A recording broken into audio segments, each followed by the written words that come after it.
Subscribe to our YouTube channel and don't forget to press the bell icon to get all the latest updates. For the last 3 months that we have been reporting this pandemic from all across India, the one point that we have been repeatedly trying to make is that when we talk of a shortage of beds in hospitals, it is actually a misnomer.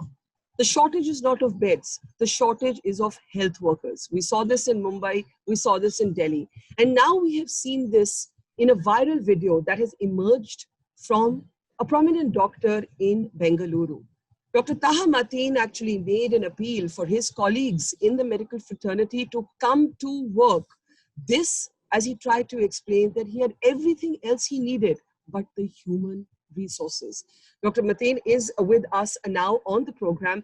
Dr. Mateen, what you said in your video is something that as a reporter, one has been trying to make the point that the real crisis is not a shortage of beds. The real crisis is that of health workers. Can you tell us a little bit about the situation in the hospital where you are and what prompted you to make that public appeal? Well, I think the shortage is both, Barkha. It's the shortage of beds as well as a shortage of personnel, doctors and nurses. When I say shortage of beds, a bed does not mean just a bed. A bed is a hospital bed. A hospital bed should have oxygen with it. Yeah. And if that is inadequate, there should be an ICU and a ventilator bed. So we are talking of useful beds, not beds in stadiums. Right. We kind of hide behind numbers. We have 20,000 beds. I mean, I don't want beds. I want beds with oxygen. So there is a severe shortage of beds with oxygen, number one. And number two, a person who is breathless and who does not have a COVID status, we don't know whether he's positive or negative. Government does not recognize him as a person who requires a bed under the COVID quota or whatever. So where is he supposed to go? People are rejecting him. This is the second problem. The third problem is personnel. Number one, even if we had that normal staff, that would be highly inadequate for this kind of a situation. Second, people have had fever and have been quarantined. I mean, the medical personnel. So they have gone away. Next is people who are scared and the families will not allow them. So they have gone away. I mean, people who have comorbidities, they're diabetic, they are elderly, they have heart problems. They don't want to work. And I think that's quite fair. But there is another large number of people who can work and who are not working at this point of time, who are very busy on WhatsApp giving advice, but not there at the front line, in the battlefront. We should remember that in other countries when this happened, like in New York and New Jersey, I know that doctors were pulled out of retirement, psychiatrists were pulled out, ophthalmologists were pulled out to take care of this need. I mean, this is an internal medicine, critical care need, but at this point of time, any doctor would do. And yes, we have nursing and medical personnel shortage. So let me explain that when I said the shortage is not of beds, what I meant was, of course, I understand that there are three categories of beds. One may just be somebody who needs to be quarantined or isolated. The other is somebody who needs oxygen. And the third is somebody who needs critical care. And the ICU beds are the ones that we really need to be focusing on. But even if you had all of this infrastructure, for example, you do, but you do not have the people to actually run it. I have other friends who are doctors, and every day they tell me the same thing. They are working 24 hours, but they do not have intensivists. They do not have ward staff. They do not have nurses. So give us a sense of how short you are of personnel at your hospital. At my hospital at the moment, I need about 25 doctors. I have 12 of them, so I need 12, 13 more, out of which half of them should be ICU adept, ICU trained. They should know how to intubate people. The other half, I just need duty doctors who have a little 1 or 2 years experience. And we need about 40 nurses at this point of time. Half of them should have some ICU experience and others just general nursing. So that's the requirement in my hospital, which is very, very small, relatively. And there are other places, large corporates, I cannot take names, but famous names who have called me and said, we are in the same situation. Last night, I had a call from a senior bureaucrat, very senior bureaucrat, who is actually quarantined in a general hospital, government hospital. He called us and said, my neighboring patient needs dialysis. Can you guys help? My center is a major dialysis Mhm. place. And then I had to speak to the doctor there. And that doctor, late last night at 11:30, told me that they had three physicians. Two physicians are quarantined. One physician is not come, so they have no physicians in that general hospital. And they have this patient who has kidney failure, who is a heart patient, and whose sugars were 445, and they did not have a physician. So there's an acute need for physicians and doctors in general hospitals, in corporates, and in my hospital. This is So, not my problem at all. so here's the thing for me, and you've drawn this analogy as well. If this is a battle, then doctors are soldiers. There are doctors like yourself. There are many brave, heroic doctors I've met, and when I say doctors, I should say all health workers who are at the front line of this battle. The ones not showing up, the ones who are not showing up, and you are talking about that category of people as well.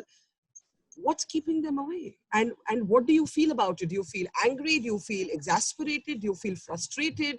Do you feel anxious?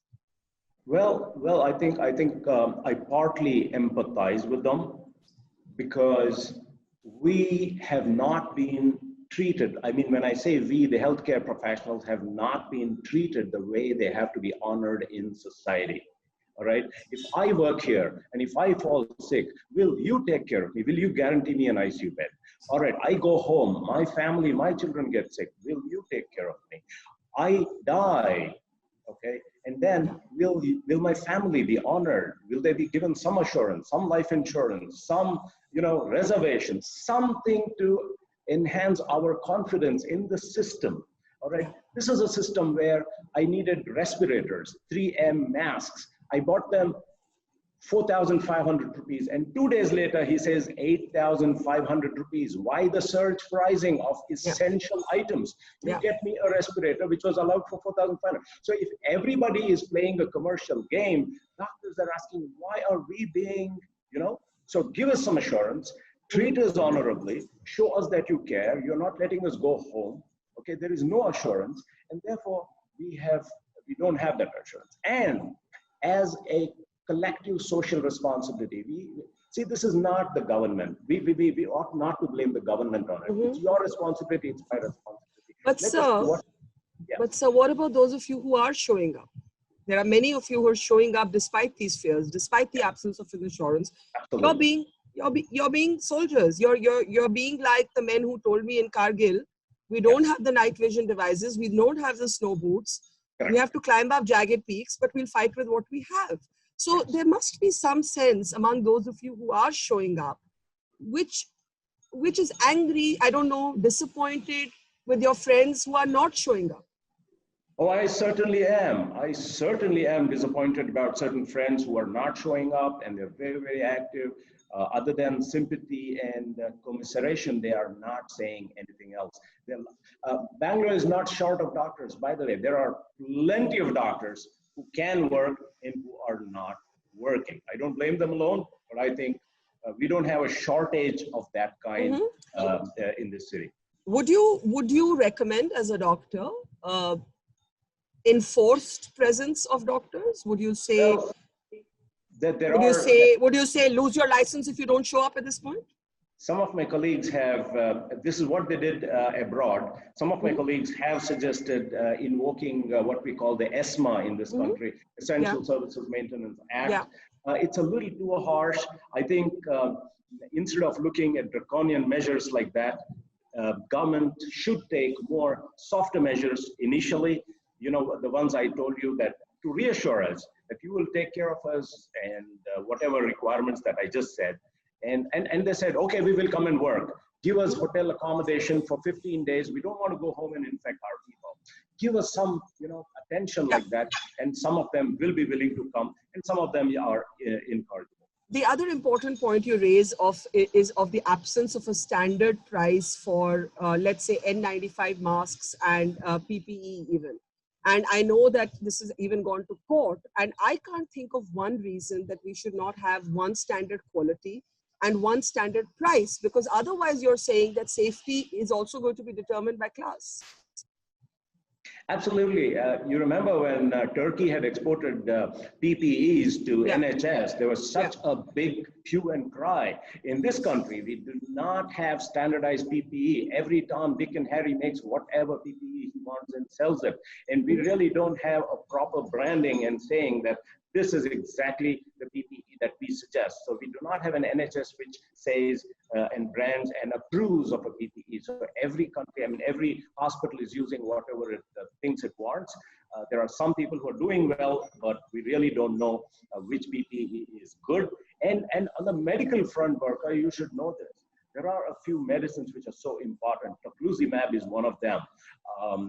Remdesivir is one of them. Although, I mean, it makes a lot of physiological sense to use it, an understanding of how the pathophysiology of the disease is. Mhm. But the medicine is not available. I mean, let us import that, bring that, make it available, even at a cost.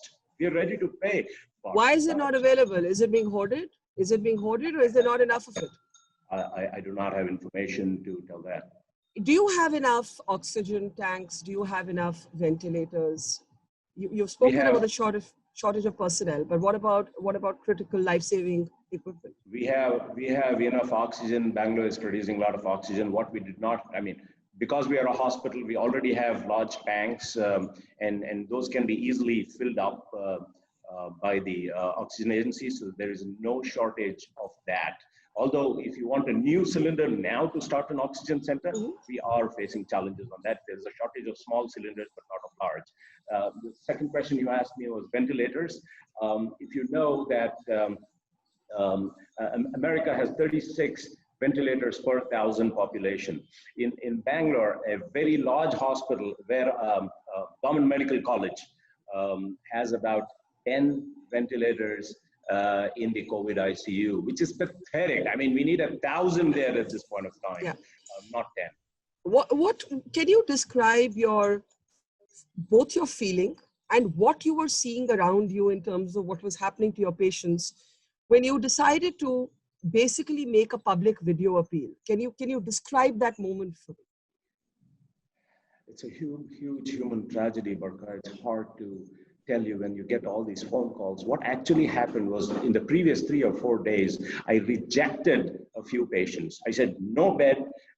The problem was mine is a large dialysis center. We did not want to mix up the dialysis Mhm. patients with the COVID. So we Yeah. were not taking. Although I had beds, I said no. And each and every single one of them died in the next few hours. And you said no Because I didn't have beds. I could not admit them because I didn't because you want to didn't mix them. have the people, also because you didn't have the people to run Correct, those both, beds. both. And therefore I said no, and they died. And these are people I have known for 20 plus years. These are personal friends, and they died. And I can't take that guilt How of seeing the man die. And then how how subsequently, how many how many deaths did you see because of this? I know at least 4 people. I've actually listed them down and sent it to somebody as Mr. S, Mr. W, and all that. Mr. S, see, I have been working with a group here called Mercy Mission, which has been working for the last 3 months actively in Bangalore across the migrant crisis, across the ration crisis, and the whole thing. And Mhm. one of our volunteers like this died without getting an oxygen bed. Somebody who worked with me, 4 people in every railway station with migrants. I can show you enough photographs of the man. He has a 15-year-old kid. And he died without a bed. And this is unacceptable to us. Another man who was on dialysis, I don't want to use his name, Mr. S. I knew him for 25 years. I rejected a bed and he died. And subsequently, the ones I have given a bed have at least survived for the last 4 or 5 days. They were equally bad, but somehow they have done well. So, and then that was a Saturday night, and I knew nobody was coming on a Sunday. And everybody had taken off or had taken excuses of somehow or the other. What do you do in that kind of a situation when there is so much pressure from the outside for admission, when you know without admission people are dying, when you know you have so many beds inside and ventilators inside, and you are rejecting people for a lack of staff? Is that fair? Is that reasonable? And knowing very well that they are being rejected in every other place. Yeah. We have beds, but we don't have a helpline Yeah. which says, we will give Yeah. you beds. Yeah, I've seen this. I've seen this actually at hospital after hospital. And the worst is that there's no one to even talk to people, right? The doctors who are working are snowed under. The people who haven't showed up aren't there.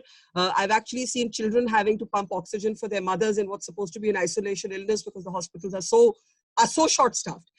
What has been the reaction from your community? Have you had to face backlash? Not really, not really. No? Some of them, very, very few of them, most of them have been very, very appreciative and thankful for bringing the problem out. Especially the intensivists in major hospitals, they've all said, we are having the same problem. Thank you for making this visible. Although some colleagues who have worked with me, they felt very, very awkward because everybody started calling them and said, have you run away? Yeah. So they felt bad. So those one or two comments are very understandable. Otherwise, no, there's not been a backlash. There's been a positive impact. So there's been a first attempt to actually tabulate the number of doctors who have died in pandemic-related fatalities. I did a report on this yesterday, and 106 doctors, 106 appear to have, because this is still secondary data, that's why I'm using the word appear to have died in this pandemic, Dr. Mateen. There's also a sense that there is no honoring of the doctor's life, because if we keep asking doctors to be soldiers, we have to treat them like soldiers, right? Yes. A colleague of mine, Selvi Pandian, who I knew for 25 years, who worked in my hospital for 4 years in the past, she was admitted in the hospital where she worked at that particular point of time in the ICU. And she was put on a ventilator and they had no staff. Everybody ran away. So at the last moment, they were frantically looking for beds. And somebody called me. I said, please send her here. I will take care of that lady. But eventually she went to the government facility and died within a few hours after that. The fact that in the hospital that she worked, people abandoned her is not a good feeling at all. Her family needs to be appreciated and we need to honor her. She has a martyr grade.